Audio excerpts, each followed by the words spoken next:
I've been hyping doing this video for a long time, but before we get into it, let's reflect and look at the history and origin.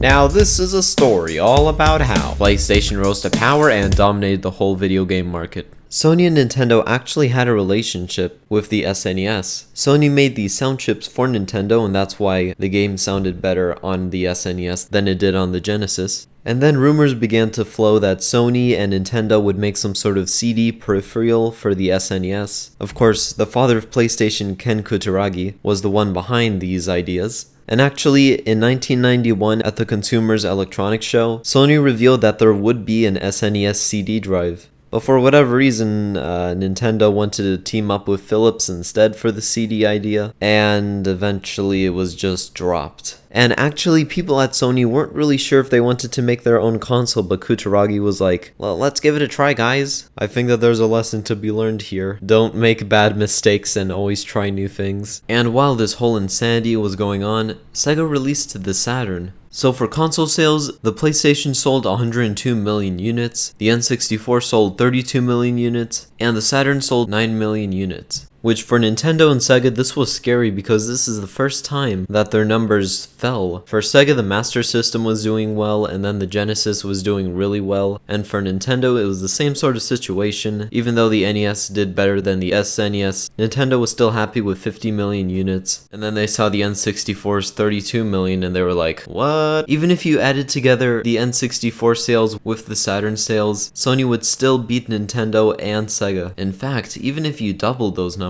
so if you put 41 million, because you're putting the 32 million with the 9 million, and you times that 41 million by 2, Sony would still be beating Nintendo and Sega 2 times combined. That is insane. Okay, now we're done with that long ass intro. Let's begin.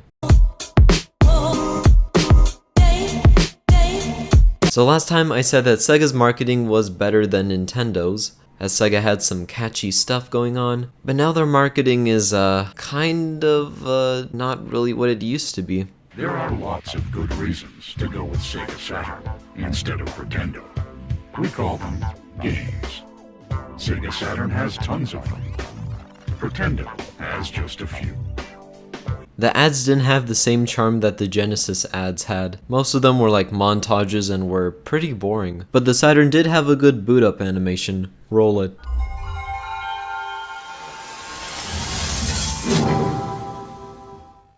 Nintendo's marketing was very unique as they promised Project Reality. In the past, it was taking a little while to develop the N64. So in the meantime, Nintendo advertised the N64 as Project Reality, and they just played ads saying that it's coming soon basically. And thanks to games like Super Mario 64, and Ocarina of Time, and Majora's Mask, and Smash Bros, Mario Kart, and 007, yeah, the list goes on, the N64 sold decently well. And also here is Nintendo's intro. It was clearly showing off the 3D and it did a pretty good job with it.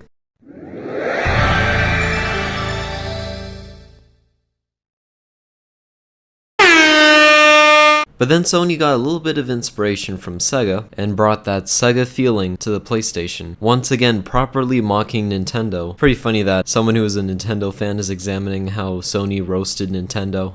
But then Sony also had to roast someone else. They had to roast Sega and other companies that had already released their CD 3D based games. And it was not even done with one word, it was done with one number.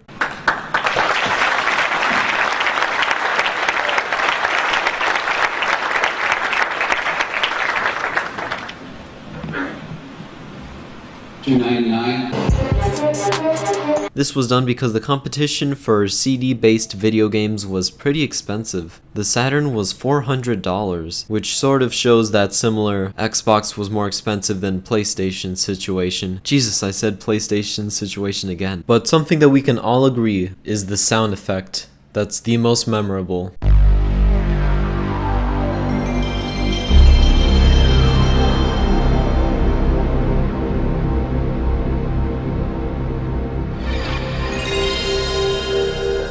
PlayStation. The Saturn didn't really have that many memorable games, and that's where it failed. There was no huge Sonic title. There was like Sonic Jam, but it wasn't like a big title like Super Mario World or Mario 64. There were some first-party games like Daytona USA and Sega Rally Championship, but other than that, I would assume that players would pick up X-Men vs. Street Fighter. I mean, there's not really that much of a interesting selection. So some of you may be asking, oh wait, there's a cartridge slot, so I could have like some backwards compatibility, put in those Genesis games and I'm all good to go. So personally, when I first got the Saturn, I tried to plop in a Genesis game and it didn't work. At first I thought maybe my Saturn was like a Japanese model or something, and it turns out that it's not. That's actually for extra memory. So yeah, that was a big neck on me. But for Nintendo, this was a very golden age. Nintendo would release some of the best games on any Nintendo console. And of course, the best Zelda game of all time, I don't really know, now it's really mixed. So the thing that made the 64 so good were games like Mario 64, Mario Kart, Smash Bros, Mario Party, which I'm gonna be annoying by saying this because I want to be annoying, but as we all know, Mario Party on the N64 has been referred as the game that ends friendships. For the PlayStation, people probably enjoyed Final Fantasy, Crash Bandicoot, Crash Team Racing, Metal Gear Solid, and GTA 1, 2, and 1969 London, or the other way around, dang it. We've all made mistakes in life, but I'm pretty sure Nintendo has made the biggest mistake of their entire life as a company. If they had done that deal, they would have still been first or second place in the console race, and they wouldn't have killed off their frenemy. But it was also a little bit of Sega's fault as well. The system was overpriced and it should have had more games, especially a Sonic game. That was very important. But the N64 did introduce some new things to controllers that we still use today. It was the first controller to have an analog stick and also rumble. And some of you may be saying, wait a minute, that's not true. Look at the PlayStation controller. Well, guess what? That's a DualShock. And the DualShock came out in 1999. This is the original PlayStation controller. So some of you may be right that it's the first dual analog stick controller. And there's a difference between an analog stick and a joystick, believe it or not. For me, an analog stick is to control a 3D object in a game. A joystick is to control a 2D object in a game. So that's why if you were gonna say, well, Atari had a stick, it didn't serve the same purpose. But thank you guys for watching and I'll see you in the next one. Bye.